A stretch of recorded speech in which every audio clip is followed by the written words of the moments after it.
This is Carl at National RV Detroit. I'm going to walk you through this 2025 StarCraft 180 BHS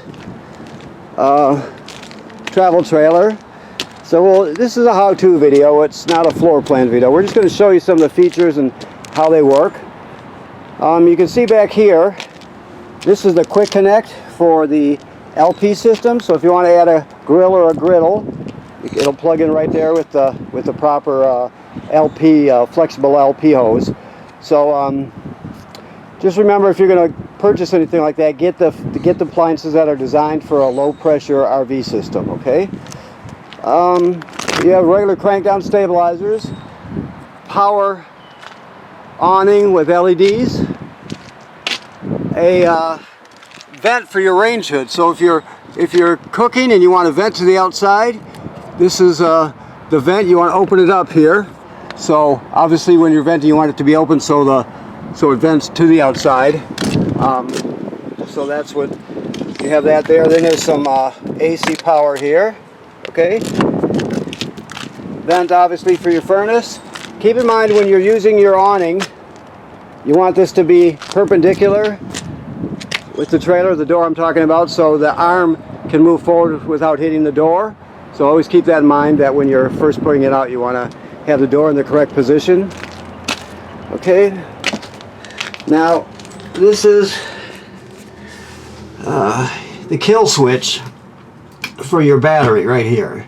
So it's turned on right now. You can turn it off if you want, but that's how you disconnect it. Of course, you got a light here, and there's your 3/4 inch crank right there for your stabilizers. Okay. Breakaway switch for towing. You have a 20-pound LP tank full. You have your regulator here.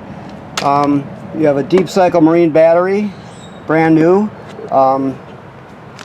in the box there on your tongue. So if we come around here, get past the tractor,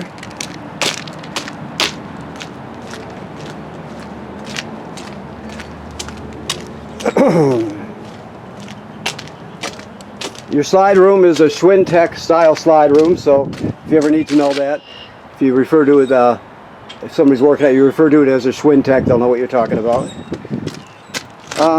Okay, let me do it this way. This is your city water hookup right here. This is the most common way to get water to the trailer. You just hook the hose on there, turn it on, and all the plumbing works. Now if you're camping someplace, you're boondocking, or you're camping anywhere without city water, you can pre-fill your fresh water tank right here. And then you can use the onboard pump to pump the water. I'll show you the switch when we get inside for the pump. But all the plumbing will work, because though you have city water, you'll just be pumping it from the tank. So that's the second option, just in case you don't have city water hookup. That's your low point drains, and that's a drain for your city or your fresh water tank that I was just talking about. So that's how you drain it. 30 amp shore cord, so 30 amp power cord. Here are your dump valves, and these are your low points. It did say, let me look. Yeah, this is your actual low point drains here. The other one was just your fresh water drain. So then you have your dump valves right here, which is your black on the right here. Black is toilet water waste, gray is sink and shower water. You have your cable TV through right there. Your water heater is right here. Now this works both on gas and electric. The switches I'll show you once again on the inside right now. This is ready to go. It's in camping mode. It's got water in it, so you're all set. Of course, when the winter comes, you're going to have to correctly winterize the trailer. But for right now, it's in camping mode. So it's just so you know, there's the drain right there. It has an anode rod on it also, so it's got a sacrificial rod to protect the lining of the tank. Okay, so you're pre-wired for a backup camera. So this takes a Furrion backup camera kit. So if you ever want to add one on that you're already pre-wired, we sell them here. You can get them elsewhere. Just make sure you get the one that fits that housing. And you have a hookup for a ladder. If you want to add a telescoping Lippert ladder, you can get one. It makes it easy to inspect the roof. The manufacturer states you should inspect the roof every 90 days. So you want someone to look around up there, make sure there's no damage to the roof or the roofing material or the roofing attachments. But you know, they could be caused by low branches or road debris flying up there, anything like that. Make sure there's no problem with the caulking or the sealant, a place where water could get through, for example. So you just check it out. Odds are years and years and years will go by before you have to do anything. But you don't know that for sure unless you look, so it's important to check it every 90 days just to protect yourself, okay? Alrighty. This is your carbon monoxide LP gas detector. It should always be green like it is. Okay. We have some storage underneath the bed here. This is your solar controller. We can talk to you more about that when we get inside. That'll tell you how many amps you're gaining from the or I'm sorry, I don't know, I'm sure what I just said, but when you come to pick up, we can talk to you more about that. It'll tell you the DC voltage in the system. It'll tell you how many amps you're gaining from the sun and how much is being stored in your battery as DC power. So we'll go over that. Of course, this is where your TV will hook up. That little switch there, there's a little button that turns it on, the LED on and off. When you're using it, you want it on. That's the switch for the digital antenna. Okay. You can drop your tabletop down onto these cleats here. You got 4 cleats, and turn this into a bed if you need to. You got 2 bunks. This is pulled back right now just so you can see. This is the back of the water heater. Just so you know, that's how you access it. There are bypass valves here. You're going to have to learn what that is if you don't know. When you winterize the trailer, you'll have to change the position of these valves so you don't get any antifreeze into the water heater tank. So keep that in mind. That's where it's done at, okay? Alrighty. This device here is your power converter. This converts AC to DC power. So you have regular 120 AC on this side when you're plugged in. You have circuit breakers. Then the power is converted to 12 volt DC on this side. So you got 12 volt DC fuses, right? It also senses the battery up front, and if it needs to be charged, it'll send as many amps necessary to the battery to keep it charged, as long as you're plugged into shore power, that is. So it converts AC to DC power, and it charges your battery for you. That's the power converter. Alright. Excuse me, your keys are hanging right here. Come back up here. Slide room here. Your power awning here. Let me turn the lights on here. You never leave the awning out unattended. If you're not going to be at the campsite, make sure you roll it in. This one's for your slide room here. This is your water panel here. So the water pump, that's how you turn it on right there. Remember we talked about using the water pump to pump water out of the fresh water tank if you don't have city water. If you're hooked up to city water, you don't have to turn the pump on, obviously. It's also used to winterize the trailer. To light your water tank on gas is this way here.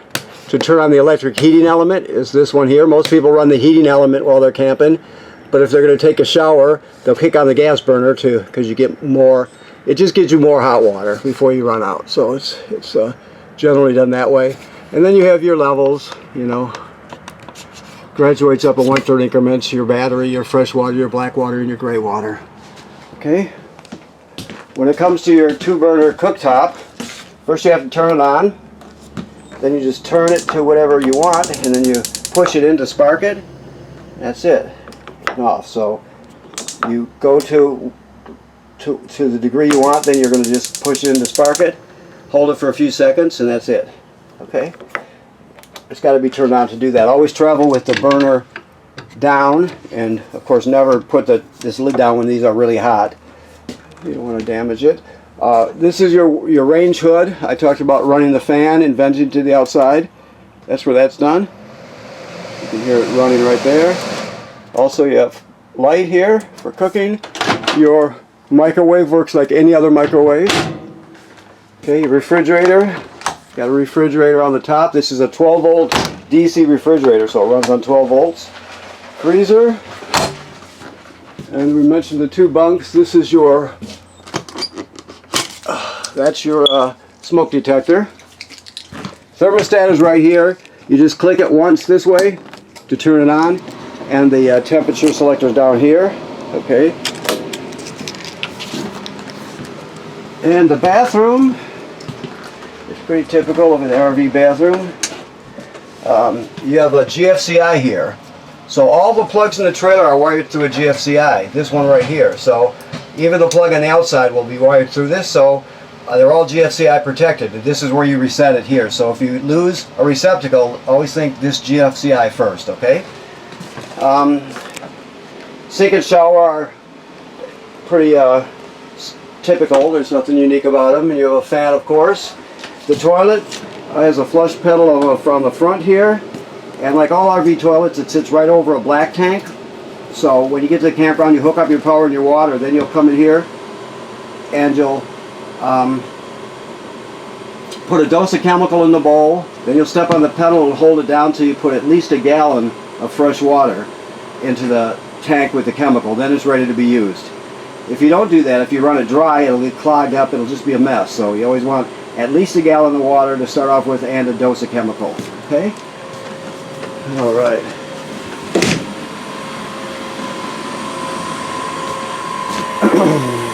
Okay. So the rest is just storage and you know, normal stuff here.